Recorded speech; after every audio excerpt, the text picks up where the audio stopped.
Welcome to Dig Deep, the mining podcast. In this podcast, we go deep into mining news, hot topics, and live interviews with mining professionals and leading figures in the mining industry. Introducing your host, Rob Tyson, founder and director of Mining International and Mining International Executive, a leading global mining recruitment and headhunting agency. Hi, mining community. Welcome back to another episode of the Dig Deep, the mining podcast, that show that brings the latest insights, thought leadership and stories from across the global mining industry. In today's show, we have Johan Coetzee, who's the strategy and consulting lead for resources for Accenture in South Africa. Johan has extensive experience advising mining companies across the continent on how to drive digital transformation, sustainability and operational excellence in increasingly complex environments. In this episode, we're going to explore how digital innovation is redefining mining in Africa, from automation to AI to sustainability, cybersecurity and workforce development.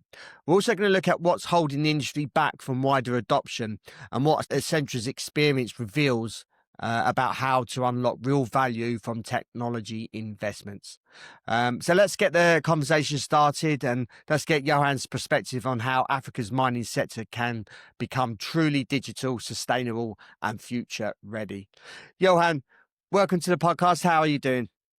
Yeah, doing pretty well. Thank you, Rob. Thank you for having me. It's great to be with you. Yeah, appreciate your time. And as we were just speaking off air, you've just been attending the Joburg in Durban, which was obviously a successful event.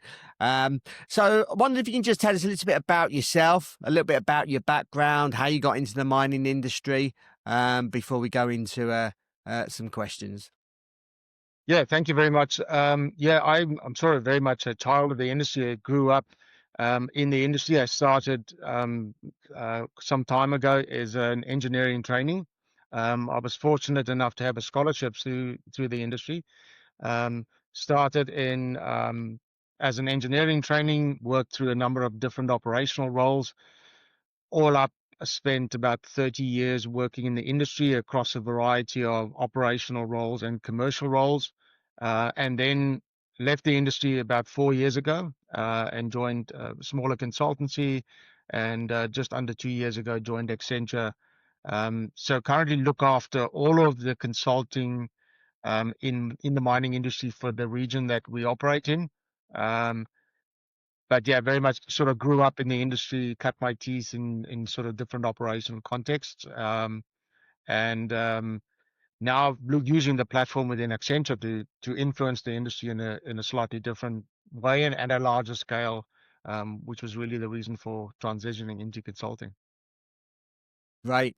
And I just wondering if you just give us an overview of Accenture and what they do, and I suppose from your perspective, what they do within the mining industry. Great. So yeah, Accenture is one of the larger consultancies globally.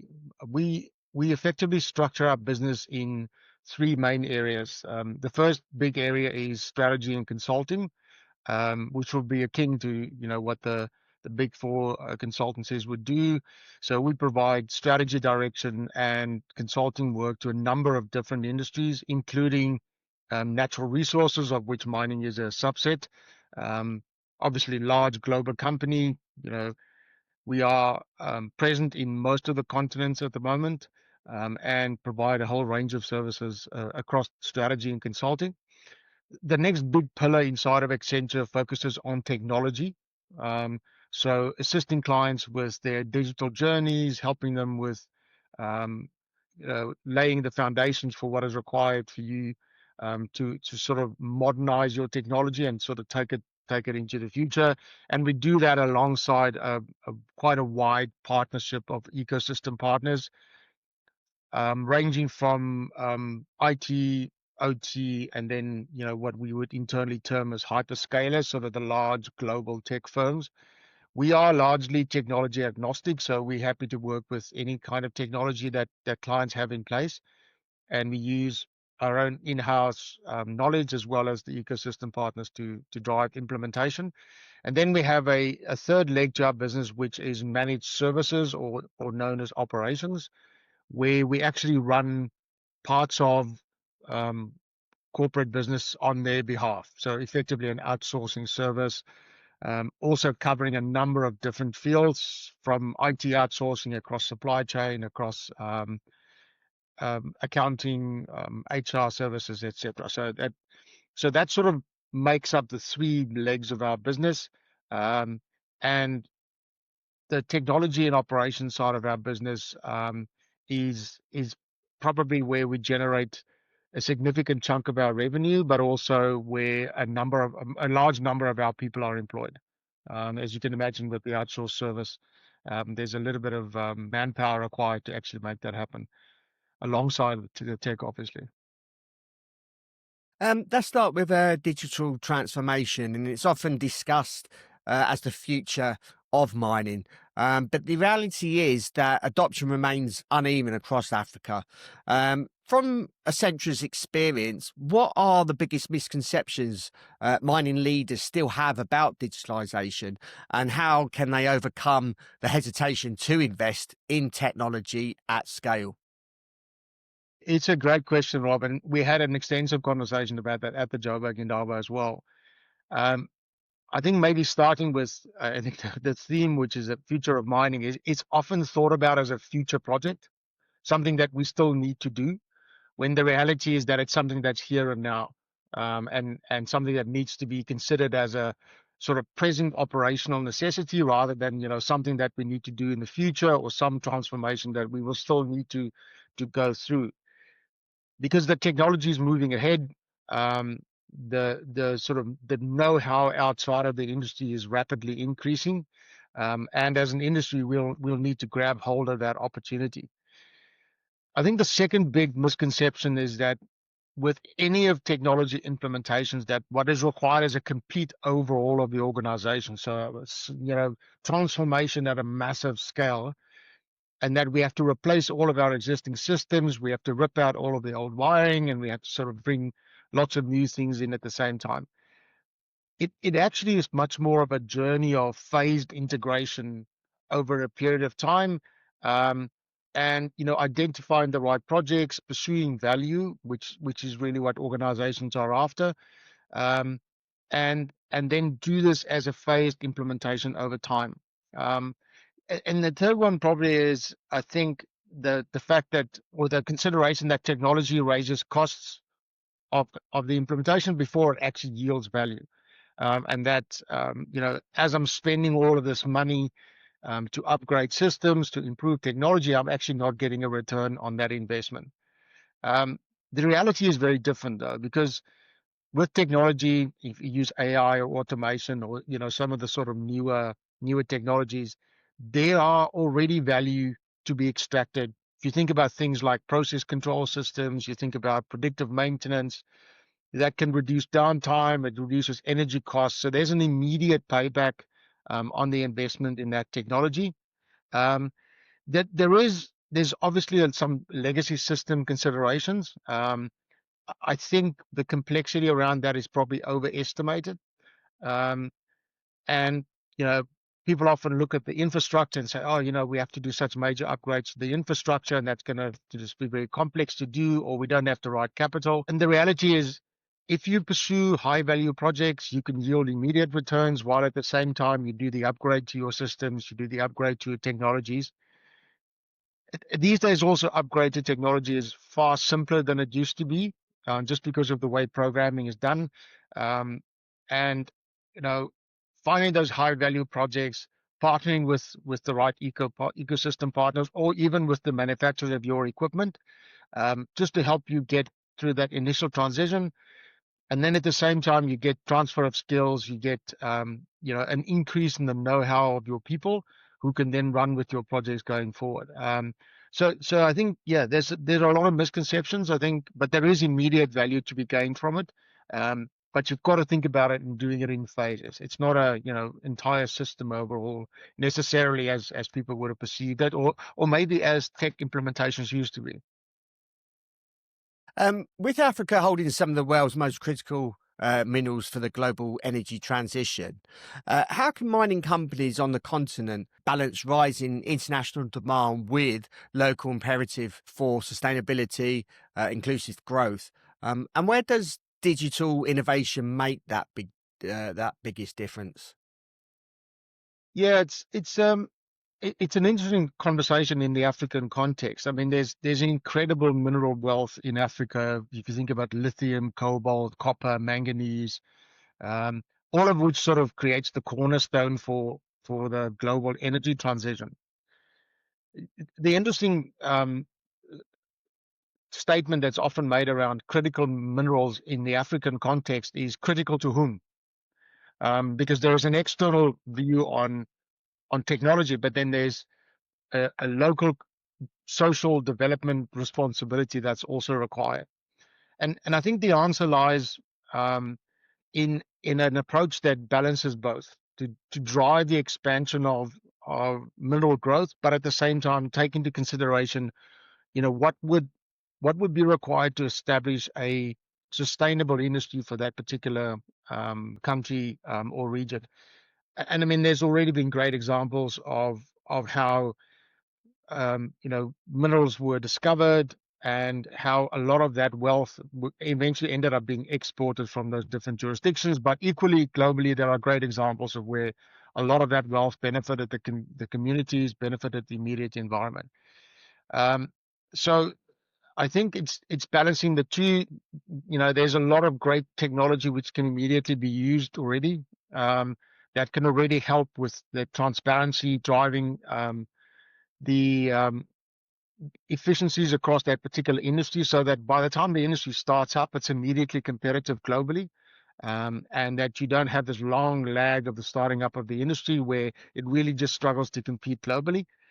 But also attracting investment requires that transparency. It requires investors to be able to see exactly what companies are doing, how they're doing it, how the products are being tracked, and then allowing the investors to, once they make an investment, to actually see where that investment is going and how it's being applied and how that becomes globally competitive over time. So I think it's balancing those two requirements, sustainability and growth. But I think it's an important question, which is, critical to whom? Because there's a set of minerals that have been defined by sort of, call it the global industry in terms of what would feed into the battery industry. But then there's a set of minerals that is critical to that particular country. And those two developments would have to take place in parallel, and make sure that the country gets the full benefit of its endowment through the industry. Many African mines are experimenting with automation and AI, but integration still remains patchy.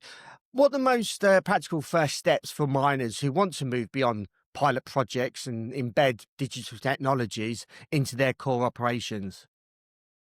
Yeah, it's a great challenge, and the risk for the industry is if we continue to pilot into perpetuity, where we run all these small scale projects, but never really get to either group wide or regional scaling in particular technologies. I think the starting point, and this is where we've seen a lot of the great examples, is to define what the end state looks like. So what kind of organization do I envisage with all of this infrastructure in place, so that I have something to aim for? Because otherwise you end up just almost randomly picking, a sort of grouping of technologies and platforms and everything that you need without actually having a clear vision of, how transformed technologically do you want to be ultimately, and what are the steps required between now and then to actually make sure that I can get there. So I think the first one is understanding where you're heading and how the organization will run once that's in place. The next one would be prioritizing high value cases, and we spoke about that earlier. So it's got to be about the pursuit of value.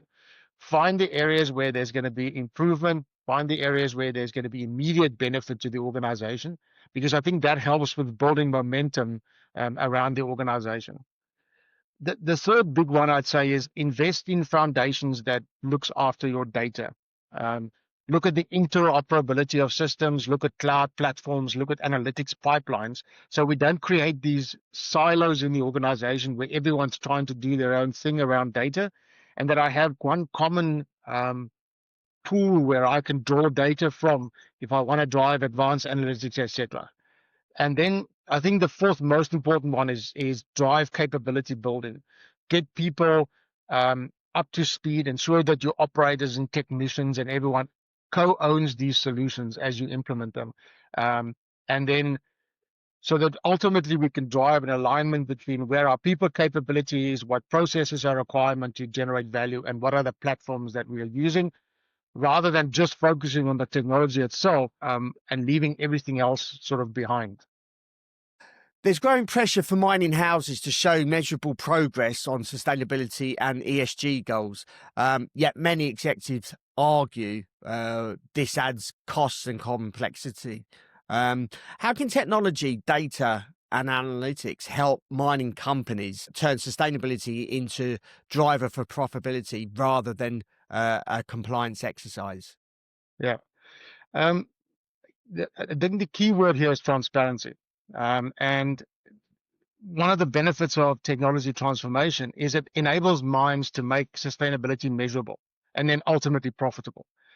There's some really great predictive models. There's lots of AI that can help you optimize water use, optimize energy use, focused on how much reagents I'm using, how much waste product am I producing, all of which helps you reduce operational cost while at the same time creating enough transparency about what your footprint is.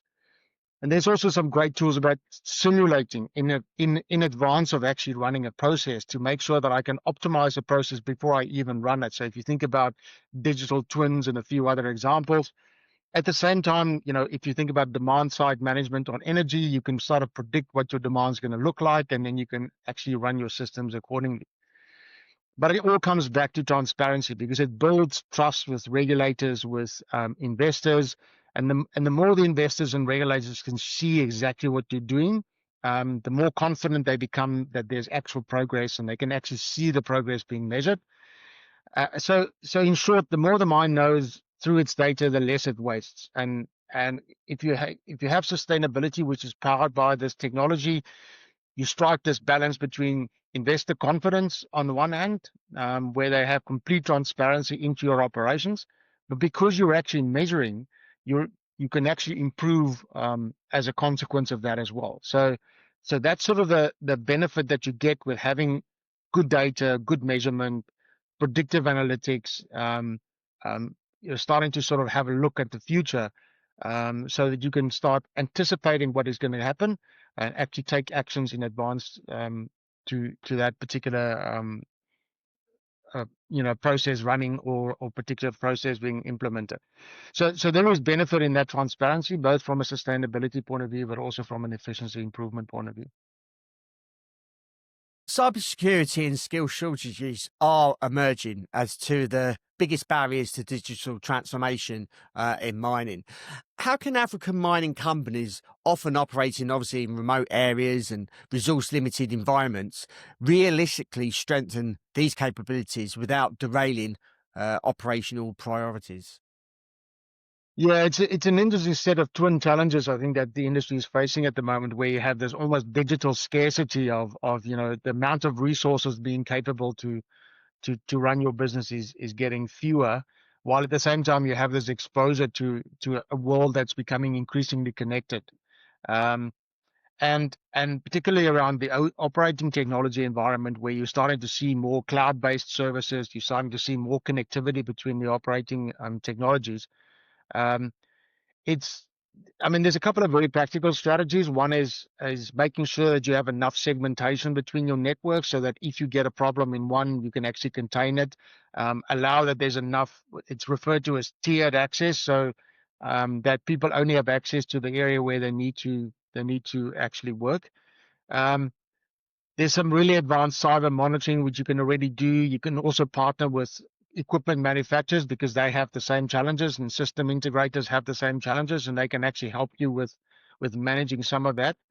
But the skill one is an interesting one, because I think part of that happens as a consequence of the technology being implemented. So people get more comfortable with the use of the technology. If you think about how we're using AI and how we're starting to transition from using it like a search engine to something that is more powerful and more generative. But there is very deliberate training required. And I think the industry needs to start thinking about how will we rapidly ramp up that through, in the same way that we accelerated mining skills, accelerated geological skills, accelerated all the other skills we required in the industry. Think about how we can run academies and training facilities, which is now a lot easier than it used to be, because we don't have to create sort of brick and mortar universities. There's a lot of great online universities. There's a lot of online academies where people can constantly be upskilled. And if you simply make it a sort of prerequisite to people adopting technology, people sort of do the online training or they do some kind of an online course, we can actually rapidly upskill our resource pool as the technology advances. A lot of the ecosystem partners also provide that training. So there's a lot of training that companies can already access. But it needs to be something that is very deliberate. It's not going to happen just because we're implementing the technology. And we will have to make room for that in our training environment, which have traditionally focused on some of the skills that we require actually to run operations. We also need to think about building technical skills or technology skills for people.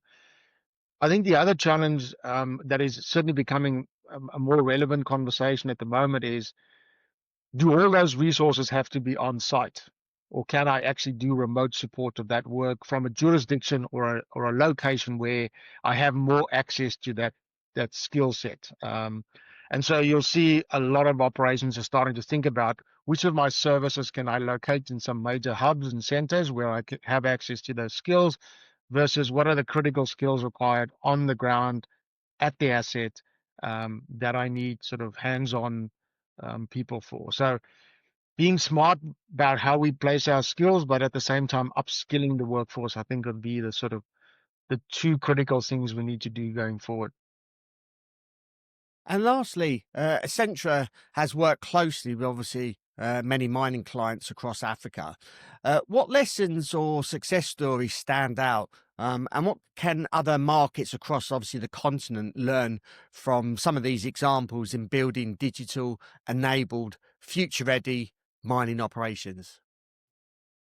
Yeah, I mean, there's obviously, we've had a lot of help from companies that have had a vision in terms of where they'd like to head to, and as we shared with the Joburg Indaba earlier in the week, we see technology following the money. So where major equipment manufacturers or major mining companies have invested in country, we see technology providers follow. So there is a case to be made for that, and if that gets supported by the government or the region having a particular strategy or focus on where they'd like to take mining in general or technology in general, then that also helps. There's already been great examples of surface miners starting to use automation for their trucking fleets. They're starting to run autonomous fleets, getting much better data around that equipment, because they get the data now able to do some more predictive maintenance. They get more runtime data from the equipment. We see great advances on digital twins, where companies initially built the digital twin for the mine and have now sort of transitioned to the phase where that is now becoming the mine plan. So it's a very dynamic but digital version of the mine plan, which I can customize. I can run different scenarios. I can all of that in a fraction of the time it used to take to be able to do a different mine plan. We've seen great advances in the underground mining environment, where they're starting to use connectivity as well as virtual reality to do training, where people are put in simulated training environments created by virtual reality, anywhere from operating equipment through to safety training in a virtual environment, where people can experience what it would look like underground without actually being underground. So you can run scenarios, you can put people in a in a particular scenario when they're operating equipment to see how they respond to that particular scenario. So there's been great advances on that. And then we've also seen, and to your earlier question around sustainability, we've seen some great initiatives around how they use sustainability data around water, electricity, to actually drive, some of their footprint improvement, and using some advanced analytics to actually determine and anticipate where demand's going to come from or where waste is going to increase, and then take the actions that they needed to take. The other bit to the point I made earlier, which is sort of the technology following the money in effect, is this particular technology transformation is not only about size. It's about, and we spoke about this earlier, it's about having the focus of where you want to get to, but then finding the right partners like ourselves, like your equipment manufacturers, like the major technology providers. And so where this recipe has been most successful, we've seen the greatest partnership between all those different role players, all contributing their part of that journey, so that mining companies don't feel like they have to do this all themselves, but there's enough support and help from the different partnerships to actually drive the significant acceleration of technology through that particular industry. So that's, I mean, those are probably some relevant examples, I think, of where it's already been successful. But yeah, I think, as we spoke earlier, this is not about one massive overhaul of everything. It's about a phased implementation, but you've got to find the right partner to walk the journey with you. Yeah, certainly. Yeah, and thank you very much for your time. Thank you for sharing your views, obviously, around digital transformation, sustainability, and operational excellence within mining, within the African region. And hopefully, mining companies can truly become more digital and sustainable and future ready as we evolve and as the mining industry moves forward through the rest of this decade into the next decade. So if our audience wants to reach out to you, if they want to follow your story, follow some of the work that Accenture are conducting, how can they go about doing that, and what social media platform channels do you advertise on? Yeah, well, I'm fairly active on LinkedIn, so a lot of the work that we do gets posted on there. But we can reach out to the Accenture through the Accenture website to our different regions, and internally we'll connect the right resources and make sure that we can partner with you. But yeah, reach out on LinkedIn. Happy to support and provide the right connections from there. Yeah, great. Well, really appreciate your time. Thank you for sharing your story, and obviously all the best for the rest of the year. Maybe you might want to come on the podcast next year, maybe with speaking about the same topics, or maybe some other topics that you're seeing across Africa. Great, lovely to be with you, Rob. No worries. Thanks for your time. Thanks for listening. Hope you enjoyed that episode. As always, appreciate your continued support, and please keep sharing these episodes far and wide. Obviously, this episode is important, talking about digital transformation and obviously sustainability and AI, which is slowly becoming more evident in our industry, and it's going to help improve operational excellence in whatever we're doing within the mining industry. So, yeah, it's important if you can share this episode far and wide. So thank you for listening, and until next time, happy mining. Thank you for listening. Remember to reach out to Rob via the show notes, and be sure to subscribe and leave a review. Until next time, happy mining, helping each other to improve the mining industry.